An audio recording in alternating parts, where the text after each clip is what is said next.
thinking it's New York. But look a little closer. What do you see?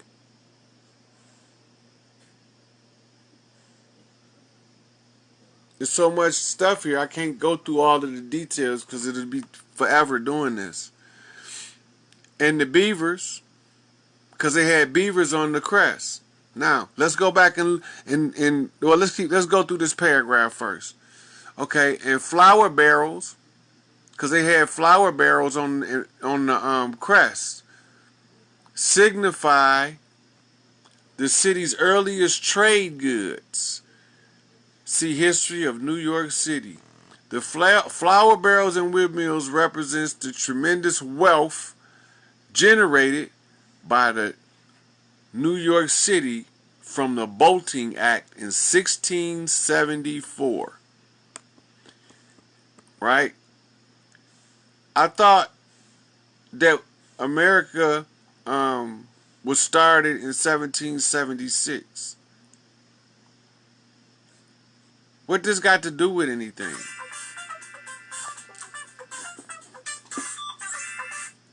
So let's go a little deeper. The Dutch settlers actually arrived in the region in 1624. The town of New Amsterdam was incorporated in 1653. The English came in 1664. The Dutch governor, Peter Stuyvesant, surrendered. See? I told y'all we lost the war. Surrendered, signing the English documents on September the 8th, 1864, whereupon it was renamed New York. So it was originally New Amsterdam. But it wasn't until 1664. That's the mark of the beast, y'all. Same in degree. Same in form, different in degree. That's it. 3 6s. Blocking the lady. Look at 8. That's the princess. Whereupon it was renamed New York. The 300th anniversary of New York City was celebrated with the World's Fair in 1964 in Flushing Meadows with the borough of Queens.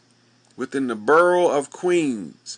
Now, that tell me Run DMC them gave me this clue because it say, from kings come queens, from queens come kings, we raising hell like a class when the school bell rings. So they sound that alarm to make me pay attention to Queens, where religious freedom was first recognized with the Flushing Remonstrance in 1657. A laurel wreath encircles the seal. A laurel wreath.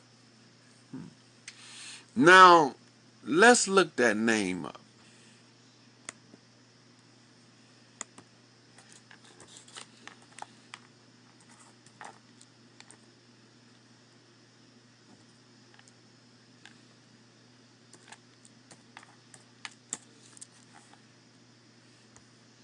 Bay laurel.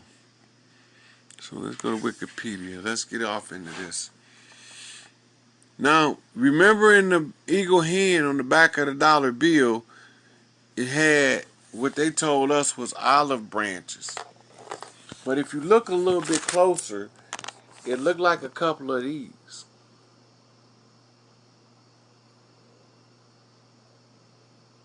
So it says Laurel nobilis is an aromatic evergreen tree or large shrub of green globerless, smooth hairless leaves in the flowering plant family. It is native to the Mediterranean region. And is used as bay leaf for seasoning and cooking. Its common name include bay tree, bay laurel, sweet bay, true laurel, Grecian laurel, or simply laurel. Laurus nobilis. Nobilis mean noble, right? So we talk figures prominently in classic Greco-Roman culture. Now we're talking about Greco-Roman culture. We're talking about when the patriarchs took over in Rome. So they're telling us how it all take place. Worldwide, many other kinds of plants are diverse families are also called bay and laurel. Bays and eels. Bays and eels. Generally due to similarity of foliage or aroma to Laurel nobilis, the nobles, right? The Grail kings. So they can't distinguish the Moors from the Grail kings is what they telling us. And the full name is used for the California Bay Laurel. Look at that there. Look at that there. Motherfucking Tupac. Also in the family of the... Okay, let's go here. This is a matriarchal term, and I don't feel like getting that deep, but we almost done because we can see what it is. Remember, it look like it say umbrella. So that tell me I should go here because Jay-Z is tied to Rihanna, who always say go under my umbrella. So let's see what the umbrella is. Umbrella californica is a large hardwood tree. Rodney means tree, y'all. Native to coastal forests of California as well as the coastal forests extending into Oregon. Origin to me, or Oregon, makes me think of Origin, which was the church before the Rome took over. And Origin is the first century Christian writer. Origin was a writer about the Queen Mother Isis. So when you go to the Stargate series, you see them in there fighting against first they was fighting against the Grail Kings of the Egyptians, and then they started fighting the Ori, which was short for Origin. It tell you right in the movie who they was fighting, which is what they call Christians, but they demonic Christians, which is actually the imposters. So they tell you the story on the Stargate. Right? They tell you the story on the Stargate. The tree's pungent leaves have similar flavor to bay leaves, though stronger, and they may be mistaken for bay laurel. Alright, we already went over that. The drywood. So the same thing. Right? Under the umbrella. But it got to be another clue here, or this is like going too far overboard. I gotta find something else in here that catches my attention.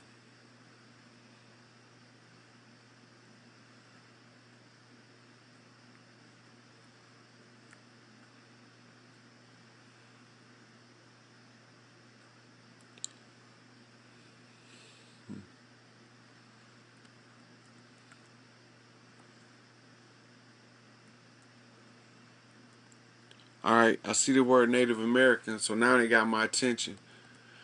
Umbrella has long been valued for its many uses by Native Americans throughout the tree's range, including Cahuilla, Chumash, Oolong. They're naming tribes right here. 1, 2, 3, 4, 5, 6, 7, 8 tribes of people. That's the Ogdad. Now this is where, when I was looking at from Jillian,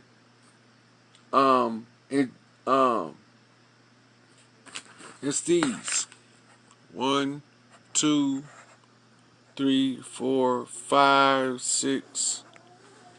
No, that's the 3 6s again, which we didn't already uncover those.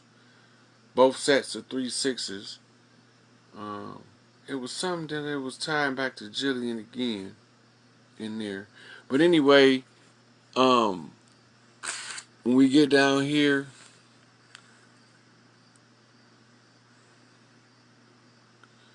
okay. Leaves were used to treat rheumatism and neuralgias. A tea was made from the leaves to treat stomach aches, colds, sore throats, and to clear up mucus in the lungs. The leaves were steeped in hot water to make an infusion that was used to wash sores. The Pomo and Yuki tribes of Mendocino County treated headaches by placing a single leaf in the nostril or bathing the head with laurel leaf infusion. No, that's not getting... No. So this, to me, this is what I would call a dead end with the tree. So the only semblance I would have chasing this laurel tree right now is the fact that my name means tree, laurel means Loris, or laurel means tree, or you know what? Let's go to naming.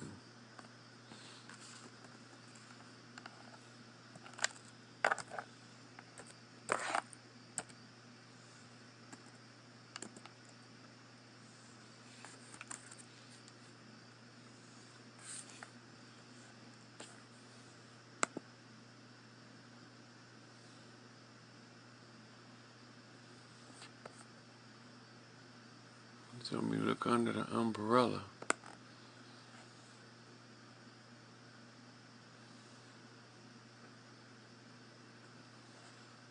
That's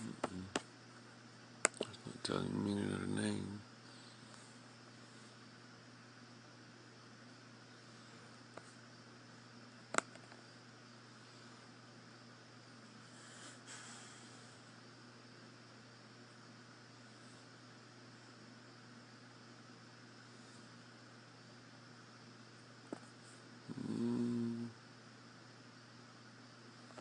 Okay.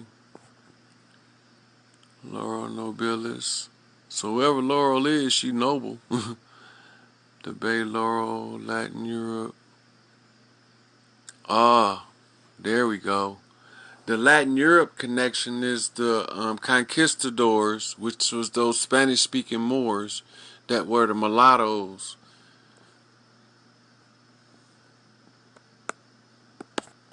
I didn't want to do that.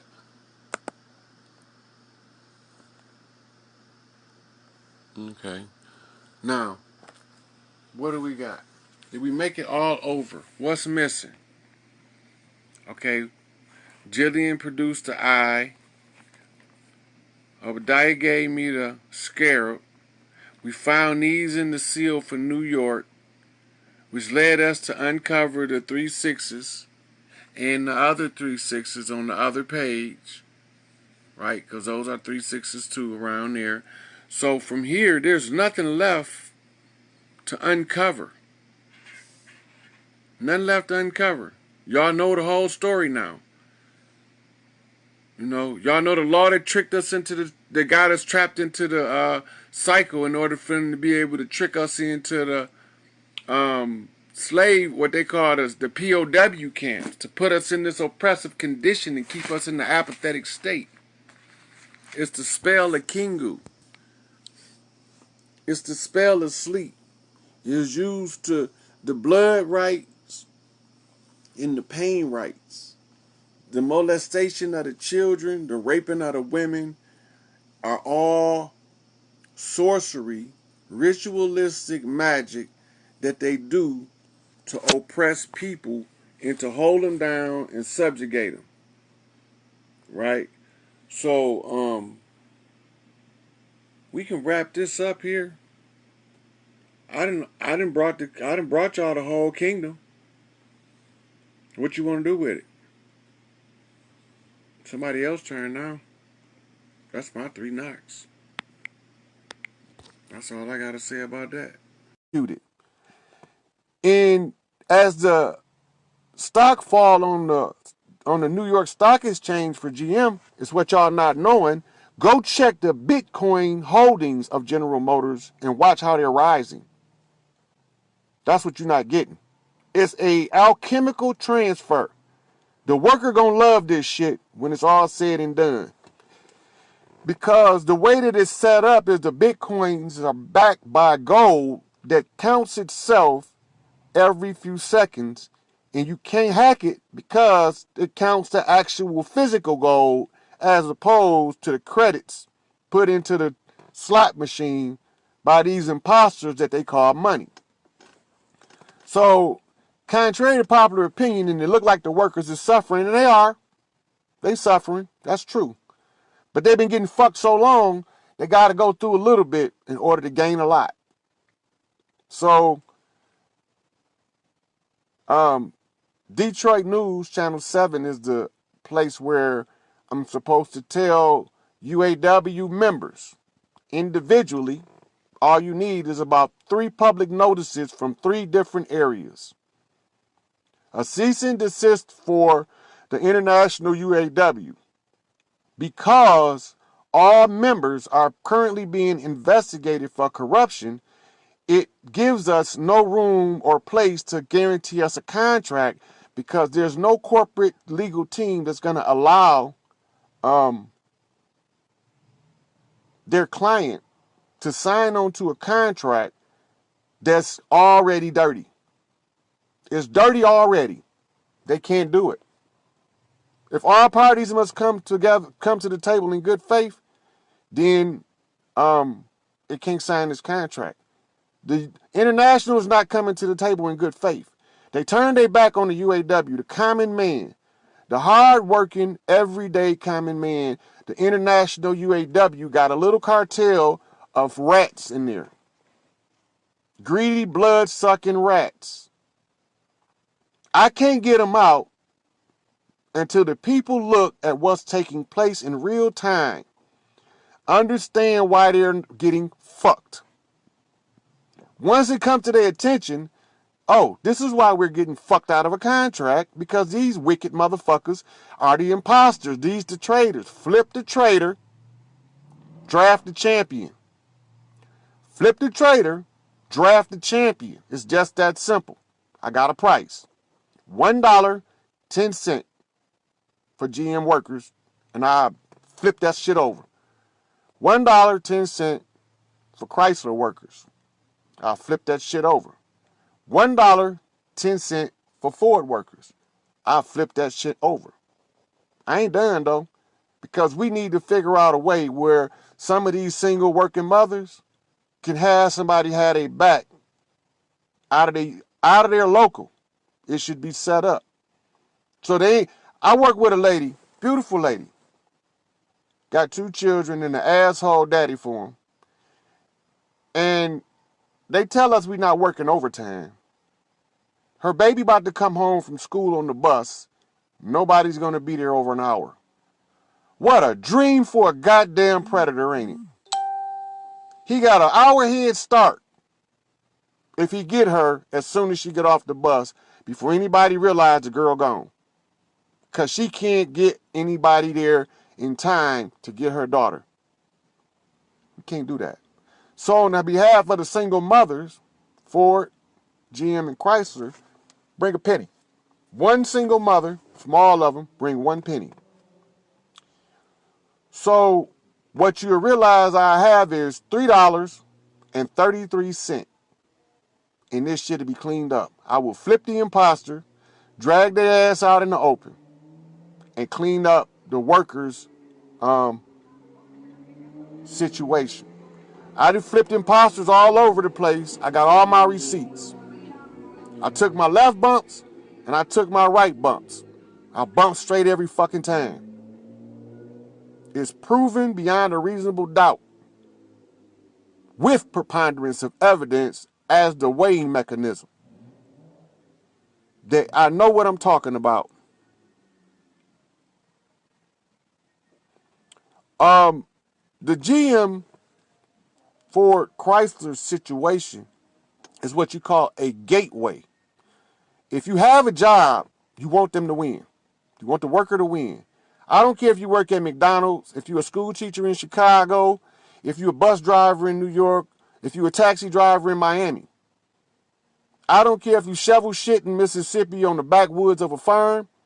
If you have a work job that generates your income, that's supposed to sustain your life, you should probably want this contract to go in the favor of the worker. It will set off a chain reaction. From ground zero, the fallout will be a balancing across global scale of all workers. Everybody got a job, a benefit by resolving this matter. A lot of people don't think it makes sense until they analyze it and they know what the law say. Nobody don't want to ask their lawyer about if somebody is under investigation for criminal activity in a contract negotiation prior, then another contract negotiation come up. Can that person in the active investigation negotiate that contract? The lawyer gonna say, well, he can. There's a whole lot of other shit attached to that, but I'm not sure if the other party's gonna participate if they know that they're under investigation, because that's called coming to the table in bad faith. It's a bad faith negotiation. And at any given time, if the other party do sign on, they can always flip out of the contract by saying that it was a bad faith negotiation. The contract